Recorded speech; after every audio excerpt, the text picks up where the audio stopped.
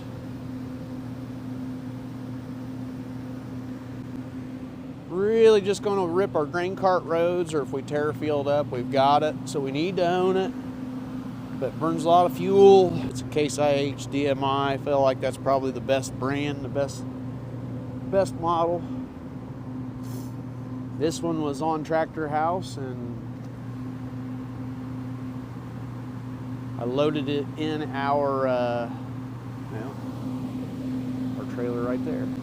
I actually just picked that up with a payloader.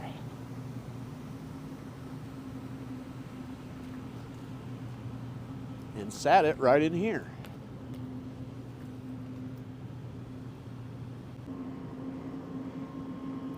As we walk around, another project we'll have in the shop soon. We're going to do a new cutter bar on our 2015 MacDon FD75D. The FD75 is the series. The D is for dual drive, because this head drives from both sides. Really like the MacDon. As you can see, look at the thickness of that plate. We had an Agco draper head before this, and it just really fought that head. If I was going to badmouth any piece of equipment, it would be that draper head. That's really the only thing we've had that's really gave us fits. But it happened for a good reason. We got switched to MacDon, and we've been with them since. Now, when we switched to a Deere combine from a Massey combine, we stayed on the MacDon platform. We've talked about it before, but the previous videos, the dual drive. So they drive from each end and they would hit. So these actually overlap. They've got countersunk bolts, and that allows those to overlap without running into each other. So these blades are Herschel chrome moly shark teeth. They're an aggressive blade. We get an entire season out of those. We had around 2,200 acres of beans that got cut-ish. And while we replace them as they break, overall, we've had a lot of good luck with them. So we have a spare cutter bar on hand with Herschel's on it, ready to go. We didn't have to use it, luckily, this year. And we will go back through and we'll make this cutter bar all new again. Now, while we have it apart, we'll inspect our belts. We'll take tension off our belts. We've used air to clean it off. There's our belt tension. Turn this bolt, and it tensions your belt out here on the end on the roller. Oh, I think there's a graphic about that.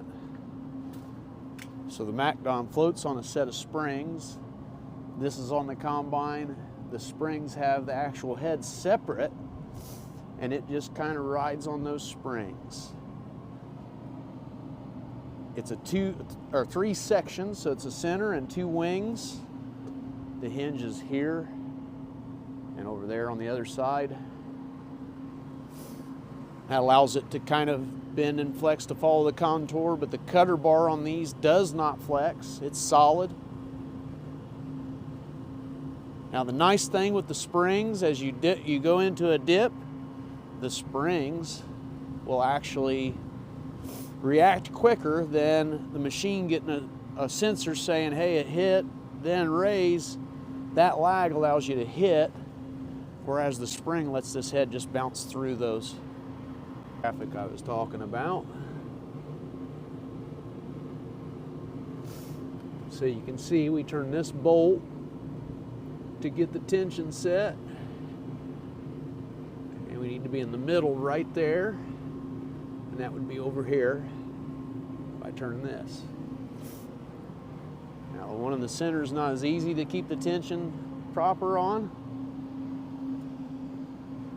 We'd have to have the head picked up to explain that better. Now this is our reservoir. We change the oil, I think, biannually. We get more than one season, if I remember correctly, and there's a filter under here. Because on the MacDon, the PTO runs over here to a series of series of pumps. Those pumps plumb down to run your motor down there that runs a belt that runs your wobble box. And also up here, turns your reel. There's a motor there. And another one down here on a wobble box. You can see how they routed these. Now that was we had an FD70 before this. All these are inside this tube. When they break, oh man, when they break. So for instance, it would go in right here to come out down there. Instead, on these FD75s, they put it on the outside. So if you bust one, they're out here, not in there. In my opinion, that was a huge improvement. Don't see a reason really to switch from an FD75. I've heard the new FD2 series are great. I'd like to get a 28.5 foot auger and hope that we could put one of those on an S series sometime in a 50-foot version. But I don't know if that's possible or not. I've seen where they're only around 200 pounds heavier than what our 45 foot is. So I'm sure somebody's going to do it sometime. Maybe we'll be the first ones, you never know.